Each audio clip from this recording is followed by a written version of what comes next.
अस्सलाम वालेकुम स्टूडेंट्स, मैं हूं आपका इंस्ट्रक्टर आतिफ नसीम और ये है आपका YouTube channel science math sensible. Logarithmic expressions और लॉगरिथम्स का चैप्टर हमने शुरू किया है और ये इस डोमेन में हमारा सेकंड लेक्चर है और शायद जो है इस डोमेन में हमारा लास्ट लेक्चर भी यही हो। इस लेक्चर में हमने जो है जिस तरह पिछले लेक्चर में हमने बात की थी कि हम स्टार्ट लेंगे जो लॉग का इंटरनल ऑपरेशन है, लॉग किसी इनपुट के साथ करता क्या है उस पे बात करेंगे। तो सबसे पहले तो हम इस लॉगरिथमिक फंक्शन का या इस लॉग का जो स्टैंडर्ड लॉग फॉर्म है वो देख लेते हैं। स्टूडेंट्स, ये वो ब्लॉक डायग्राम है जिसपे हमने प्रीवियस लेक्चर में भी बात की। ये एक फंक्शन है log to the base a, इसको हम एक इनपुट दे रहे हैं x के फॉर्म में, ये हमें एक आउटपुट दे रहा है y के फॉर्म में, और हम लिख सकते हैं कि y is the output when this function log to the base a has operated on the input x। ठीक है, और ये y is equal to log to the base a of x, इसको हम कहते हैं कि this is the standard log form. ठीक है, इस स्टैंडर्ड लॉग फॉर्म में आपके साथ तीन चीजों की पहचान करना बहुत जरूरी है कि इस स्टैंडर्ड लॉग फॉर्म का इनपुट x वो क्या है, स्टैंडर्ड लॉग फॉर्म का बेस a वो उसकी वैल्यू क्या है, और स्टैंडर्ड लॉग फॉर्म का जो आउटपुट है y उसकी वैल्यू क्या है। स्टूडेंट्स, लेकिन क्वेश्चन ये है कि ये लॉग जो आपको आउटपुट देता है y के फॉर्म में, तो ये तो x के साथ कुछ ना कुछ कर रहा है तब आपको ये आउटपुट दे रहा है, उसको हम कहते हैं the internal operation of this log function. Students, जैसे हमने डिफिनीशन में कहा था कि लॉग आपके साथ क्या करता है, लॉग आपके इनपुट को अपने बेस के पावर में कन्वर्ट कर देता है और वो पावर हमें रिजल्ट में मिल जाता है। तो यहां पर जो y आपको रिजल्ट में मिल रहा है, तो यहां से आप समझ लें कि ये y असल में क्या है, y असल में पावर है, लेकिन किसका पावर है, इस बेस का पावर है। ठीक है, तो ये इंटरनली अगर हम देखें तो log इस x के साथ क्या कर रहा है, log इस x को a पावर y में कन्वर्ट करके आपको y आंसर प्रोवाइड कर रहा है। तो ये जो आपके साथ इक्वेशन नजर आ रही है x is equal to a power y, ये असल में इस log का इंटरनल ऑपरेशन है। ये log आपको y रिजल्ट कैसे देता है, ये पहले इनपुट को a के पावर में कन्वर्ट कर देता है और फिर आपको वो y रिजल्ट दे देता है। ये फिर डिपेंड करता है कि आपके a की वैल्यू अगर 10 है तो ये 10 के पावर में कन्वर्ट कर देगा, अगर आपके a की वैल्यू 2 है तो ये 2 के पावर में कन्वर्ट कर देगा, लेकिन log हमेशा अपने इनपुट को बेस के पावर में कन्वर्ट कर देता है। तो ये जो इसका फॉर्म आया है, इसको आप इंटरनल ऑपरेशन फॉर्म भी कह सकते हैं या इसको आप एक्सपोनेंशियल फॉर्म भी कह सकते हैं। तो स्टूडेंट्स, किसी भी लॉगरिथमिक स्टेटमेंट को आप दो मुख्तलिफ तरीकों से लिख सकते हैं, या तो आप उसको स्टैंडर्ड लॉग फॉर्म में लिखेंगे या आप उसको स्टैंडर्ड एक्सपोनेंशियल फॉर्म में लिखोगे। ठीक है स्टूडेंट्स, और इन दोनों फॉर्म्स की कन्वर्जन पे आपकी प्रैक्टिस होनी चाहिए। आपको जो है ये प्रोसेस आना चाहिए कि you can convert your question from standard log form to the standard exponential form या from standard exponential form to the standard log form. और उसमें स्टूडेंट्स आपको तीन चीजों की पहचान करना जरूरी है इन दोनों स्टेटमेंट्स में। जैसे हमने कहा कि द बेस x की वैल्यू क्या है, द आउटपुट y की वैल्यू, द बेस a की वैल्यू क्या है, द आउटपुट y की वैल्यू क्या है, और द इनपुट x की वैल्यू क्या है। लेट्स सपोज आपको किसी क्वेश्चन में एक्सपोनेंशियल फॉर्म गिवन है और एक्सपोनेंशियल फॉर्म आपको इस तरह गिवन है 9 इज इक्वल टू 3 स्क्वायर, और आपसे कहा जाए कि आप एक्सपोनेंशियल फॉर्म को लॉगरिथमिक फॉर्म में कन्वर्ट करें, तो आप सबसे पहले इस एक्सपोनेंशियल फॉर्म को अपने स्टैंडर्ड एक्सपोनेंशियल फॉर्म के साथ कंपेयर करें, तो आपको पता चल जाएगा कि यहां पर x की वैल्यू मेरे साथ 9 है, a की वैल्यू मेरे साथ 3 है और y की वैल्यू मेरे साथ 2 है। ये जो वैल्यूज आपके साथ आई हैं by comparing this statement with the exponential form, in values को आप यहां पे पुट कर दें तो आपके साथ आ जाएगा कि 2 is equal to log to the base a जिसकी वैल्यू 3 है ऑफ 9। ठीक है, तो ये आपके साथ जो है हमने इस स्टेटमेंट को कन्वर्ट कर दिया लॉगरिथमिक स्टेटमेंट में। तो ये प्रैक्टिस स्टूडेंट्स आपकी पूरी होनी चाहिए। आप किसी भी जो है वो लॉगरिथमिक स्टेटमेंट को एक्सपोनेंशियल में कन्वर्ट कर सके और आप एक्सपोनेंशियल को लॉगरिथमिक में कन्वर्ट कर सके। स्टूडेंट्स ये प्रैक्टिस इसलिए जरूरी है कि कभी हमने किसी लॉगरिथमिक स्टेटमेंट में अननोन्स को फाइंड करना होता है और जब भी हम अननोन्स को फाइंड करते हैं तो हमेशा याद रखें कि हमने अपना एक्सपोनेंशियल लॉगरिथमिक स्टेटमेंट जो होगा वो हमने एक्सपोनेंशियल में कन्वर्ट करना होगा, तभी हम उसमें अननोन्स जो हैं वो फाइंड आउट कर सकते हैं। तो ये वो दो फॉर्म्स थे आपके लॉगरिथमिक फॉर्म और एक्सपोनेंशियल फॉर्म। स्टूडेंट्स आते हैं प्रॉपर्टीज ऑफ लॉग की तरफ जो बहुत इंपॉर्टेंट है और जो किसी भी लॉगरिथमिक स्टेटमेंट को सिंप्लीफाई करने के लिए या उसे सॉल्व करने के लिए हम यूज कर सकते हैं।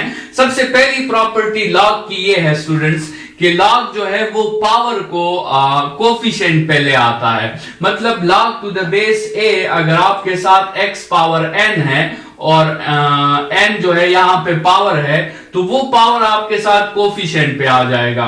वो n आपके साथ प्रोडक्ट में log के साथ मल्टीप्लाई हो जाएगा तो n log to the base a of x हो जाएगा। तो पहली प्रॉपर्टी आपके साथ log पावर के साथ क्या करता है, log पावर को कोफिशिएंट पे ले आता है। ठीक है, अच्छा दूसरी प्रॉपर्टी स्टूडेंट्स, अगर आपके साथ दो फंक्शंस आपस में मल्टीप्लाई हो रहे हो और आप उसका log लेना चाहें तो जब आप ये log अप्लाई करेंगे तो log मल्टीप्लिकेशन को एडिशन में कन्वर्ट कर देता है। आप इसको log to the base a of x plus log to the base a of y लिख सकते हैं। मतलब इस प्रोडक्ट को आप एडिशन में कन्वर्ट कर सकते हैं। इसी तरह अगर आपके साथ डिवीजन है log to the base a x divided by y है तो आपके साथ log क्या करेगा, इस डिवीजन को सब्ट्रैक्शन में कन्वर्ट कर देगा।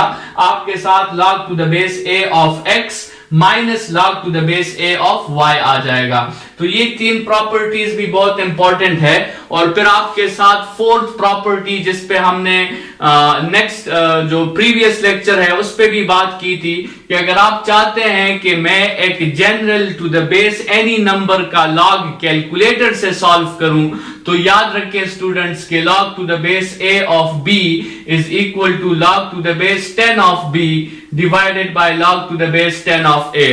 मतलब आपने इनपुट का कॉमन log ले लिया फिर डिवाइडेड बाय आपने बेस का कॉमन log ले लिया। तो इस तरह आप किसी भी log फंक्शन को कैलकुलेटर के थ्रू सॉल्व कर सकते हैं।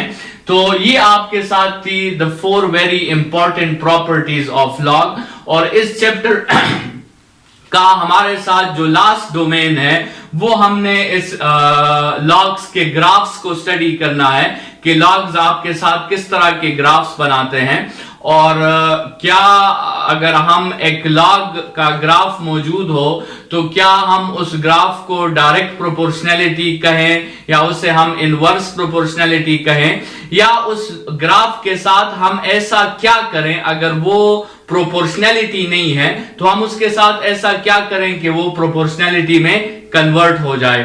स्टूडेंट्स तो ये सारी बातें जो है हम इस लेक्चर में डिस्कस करेंगे और उसके साथ ही हमारा जो है लॉगरिथम का चैप्टर जो है वो यहाँ पे कंप्लीट हो जाएगा और नेक्स्ट लेक्चर में फिर हम किसी दूसरे चैप्टर की तरफ जाएंगे। तो शुरू करते हैं ग्राफिकल प्रॉपर्टीज ऑफ लॉग को या ग्राफिंग द लॉग्स, उसके टेक्निक्स, उसके रूल्स जो हैं वो क्या है। ग्राफिंग का आपको पता है कि आपके साथ जिस भी इक्वेशन को आपने ग्राफ करना होता है तो आपको पॉइंट्स की जरूरत पड़ती है और फिर आप उन पॉइंट्स को आपस में ज्वाइन कर लेते हैं और आप कोऑर्डिनेट सिस्टम से ऐसे पॉइंट्स की सिलेक्शन करते हैं जो आपके इक्वेशन को सेटिस्फाई करता है, जिसको हम द लोकस और the combination of points satisfying a particular equation is called graph of that equation. तो स्टूडेंट्स शुरू करते हैं ग्राफिकल प्रॉपर्टीज ऑफ लॉगरिथम्स को। जी स्टूडेंट्स, तो आते हैं और ज़रा ग्राफिकल एनालिसिस ऑफ लॉग्स जो हैं वो डिस्कस करते हैं कि लॉग्स के ग्राफ्स आपके साथ किस तरह बनते हैं और उनकी अहम इम्पॉर्टेंट प्रॉपर्टीज़ जो हैं वो क्या क्या हैं। तो सबसे पहले हम डिस्कस करते हैं एक ऐसे लॉग को जिसका बेस जो है वो 2 के इक्वल है, y is equal to log to the base 2 of x। ये आप इस लॉग का ग्राफ चेक कर लें, ये आपके साथ इस लॉग का ग्राफ है। इसमें एक इम्पॉर्टेंट बात तो आप ये देखें कि ये लॉग जो है, इस लॉग का ग्राफ आपके साथ x एक्सिस को इंटरसेक्ट कर रहा है 1,0 के पॉइंट से, ठीक है। तो ये log to the base 2 of x का जो ग्राफ है, ये x एक्सिस को 1,0 पर इंटरसेक्ट कर रहा है, मतलब इसकी x इंटरसेप्ट जो है आपके साथ वो 1 है। दूसरा स्टूडेंट्स, आप इस ग्राफ को देखें तो ये आपको 2 जब आप इनपुट प्रोवाइड करेंगे तो ये आपको 1 आंसर देगा, ठीक है। इसी तरह 4 इनपुट पे ये आपको जो है, अगर हम 4 इनपुट ले आए तो ये 4 पे आपको ये 2 आंसर देगा। स्टूडेंट्स, इसी तरह 8 इनपुट पर जो है ये आपको 3 आंसर देगा। अगर हम यहाँ पे ये पॉइंट देख लें, 8 पे ये आपको 3 आंसर दे रहा है। और इसी तरह स्टूडेंट 16 पे ये आपको 4 आंसर देगा। अगर हम ये 16 का पॉइंट देख लें तो 16 पे ये आपको 4 आंसर देगा। इसी तरह 32 पे ये आपको 5 आंसर देगा। मतलब जो भी आप इसे इनपुट में प्रोवाइड करते हैं, ये उसको 2 के पावर में कन्वर्ट करके आपको आंसर दे देगा। स्टूडेंट्स, वैसे तो आपको इस ग्राफ में लग रहा है कि ये ग्राफ y एक्सिस को यहाँ पे ये सारे रीजन में टच कर रही है, लेकिन स्टूडेंट्स याद रखें कि ये सारे ग्राफ्स y एक्सिस को टच नहीं कर सकते। अगर मैं लेट्स सपोज इस 10 को आपको मैं जूम करके ज़रा दिखाऊं तो आप देख सकते हैं कि ये टच नहीं कर रही, बल्कि उसके काफ़ी करीब से जो है वो गुजर रही है। तो ये देखें, आप इसको जूम फॉर्म में देख लें तो ये कभी भी y एक्सिस को ये आपके साथ टच नहीं कर सकती, ठीक है। तो ये ग्राफ जो है ये y एक्सिस को कभी भी टच नहीं कर सकते। स्टूडेंट्स, इसी के साथ मैं आपको एक दूसरा लॉग का ग्राफ दिखा रहा हूँ जो आपके साथ है log to the base 30 of x। ये लॉग का ग्राफ और वो दूसरा जो लॉग का ग्राफ है, इसको अगर आप कंबाइंड देखें तो आपको एक बात क्लियर हो जाएगी कि ये लॉग का ग्राफ भी जो है ये आपके साथ 1,0 से ये लॉग का ग्राफ भी गुजर रहा है। लेकिन ये आपको स्टूडेंट्स जो है 1 आंसर कब देगा आउटपुट पे? ये जब आप इनपुट में 30 प्रोवाइड करोगे तो ये आपको आउटपुट में स्टूडेंट्स 1 आंसर देगा। यहाँ पर आप देख सकते हो 30 इनपुट जब आपके साथ 30 है तो इसका आउटपुट, सॉरी यहाँ पर हम देखेंगे, ये आप देख सकते हैं इनपुट जब 30 है तो आउटपुट हमें इसका 1 मिल रहा है। और इसका आपको जो है 2 आउटपुट तब मिलेगा जब इनपुट आपके साथ जो है वो 900 होगा। 900 पे आपके साथ इसका आउटपुट जो होगा वो आपको 2 मिलेगा। अगर हम यहाँ देख लें, ये 900 पे आपको इसका आउटपुट जो है वो 2 मिल रहा है, ठीक है। तो ये इसका मतलब ये है कि ये जो लॉग का ग्राफ है ये वैल्यूज़ को 30 के पावर में कन्वर्ट कर रहा है। स्टूडेंट्स, अगर मैं इन दोनों ग्राफ्स के दरमियान आपको एक जनरल लॉग जो है वो ड्रॉ करके बताऊं जिसका बेस a है और हम इस स्लाइडर को ऑन कर दें तो आप फिर देख सकते हैं कि आपके साथ जो है ये लॉग जो है ये इन 2 एक्सट्रीम्स के दरमियान ये आप देख सकते हैं कि ये किस तरह चेंजेस जो हैं ये प्रोड्यूस कर रहा है।